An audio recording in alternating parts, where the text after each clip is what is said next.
तो students, last video में हमने बात की थी census method of data collection की। तो आज जो मेथड है डाटा कलेक्शन का, that is sampling method of data collection. तो आइए देखते हैं ये मेथड क्या है।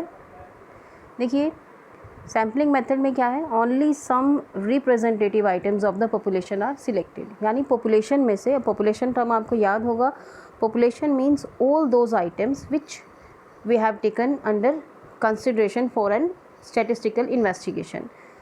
तो पॉपुलेशन में से कुछ आइटम्स को चूज़ करना क्या कहलाएगा, सैम्पलिंग कहलाएगा। Data collected from these items are used for the analysis. यानी अब आप क्या करेंगे, अपनी स्टैटिस्टिकल स्टडी को सभी आइटम्स पे ना कंडक्ट करके, बल्कि इन्हीं थोड़ी आइटम्स पे आप स्टैटिस्टिकल स्टडी को कंडक्ट करेंगे। तो ये है sampling method. This method provides information about the population at a much lower cost and shorter time. फ़ायदा क्या है कि पॉपुलेशन की इन्फॉर्मेशन आपको लोअर कॉस्ट पे मिल रही है और शॉर्टर टाइम में आपको मिल रही है। तो इसके कितने ही एग्जाम्पल सैम्पलिंग मेथड के हम डेली रूटीन में देखते हैं।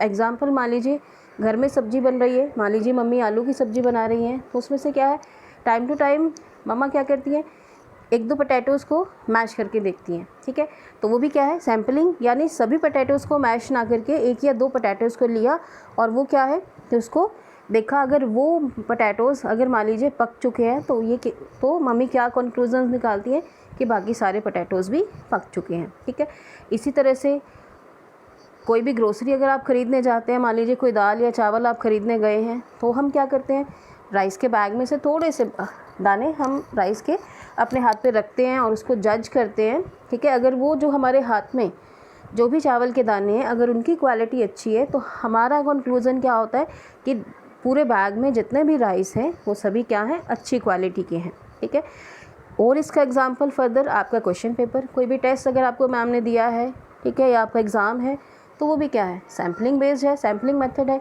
यानी आपको पूरे चैप्टर में से या पूरी बुक में से सभी क्वेश्चंस ना पूछ के कुछ ही क्वेश्चंस को पूछा जाएगा। ठीक है, और अगर मान लीजिए आप उसमें अच्छा स्कोर करते हैं तो इसका मतलब कि आपके एकेडमिक्स अच्छे हैं। तो ये सैम्पलिंग मेथड कितनी बार हम रूटीन में इसको यूज़ करते हैं। तो इसका एक एग्जाम्पल आपको दिया हुआ है। For example, if 200 students are taken from 2000 total students of a school.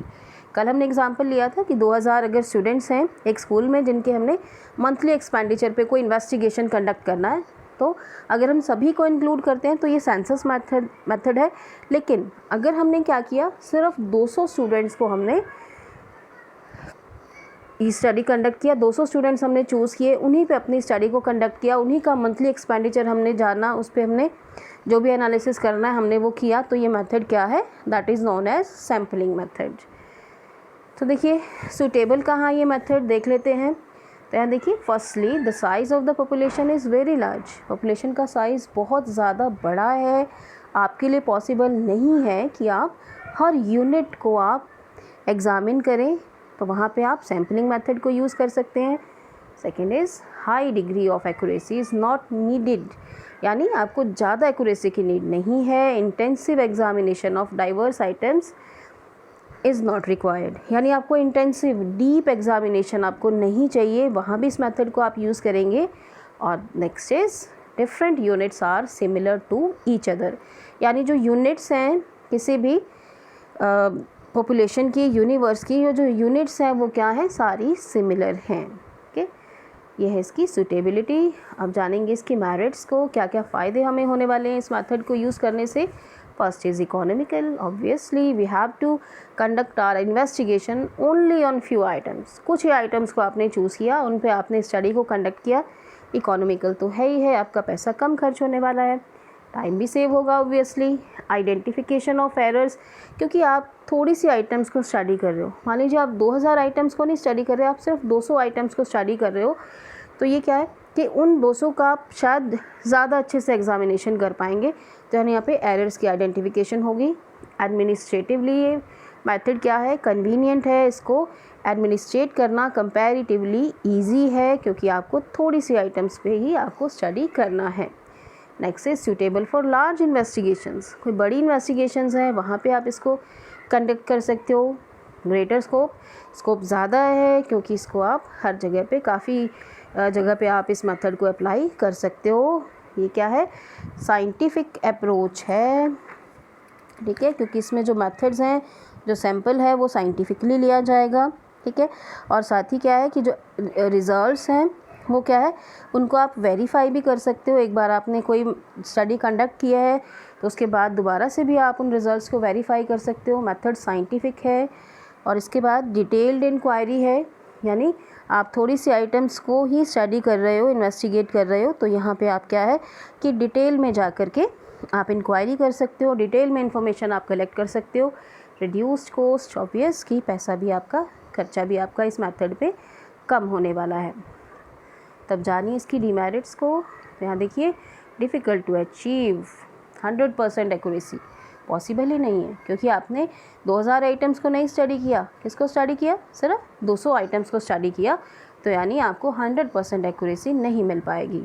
Next is lack of representativeness of the samples, यानी कई बार जो सैम्पल हैं हम वो क्या है, रिप्रेजेंटेटिव नहीं होते, यानी सैम्पल में जो आइटम्स हैं वो पूरे यूनिवर्स को रिप्रेजेंट करने वाली नहीं होती।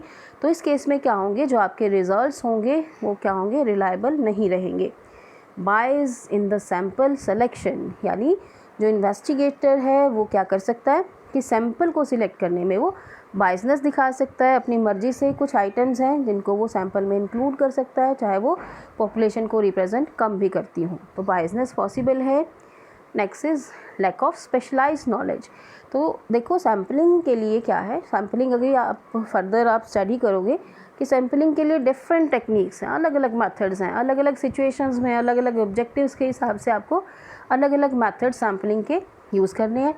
तो उसके लिए क्या है, आपको एक स्पेशलाइज्ड नॉलेज की नीड है। लेकिन अगर आपको स्पेशलाइज्ड नॉलेज नहीं है तो आपके रिजल्ट्स एक्यूरेट नहीं होंगे।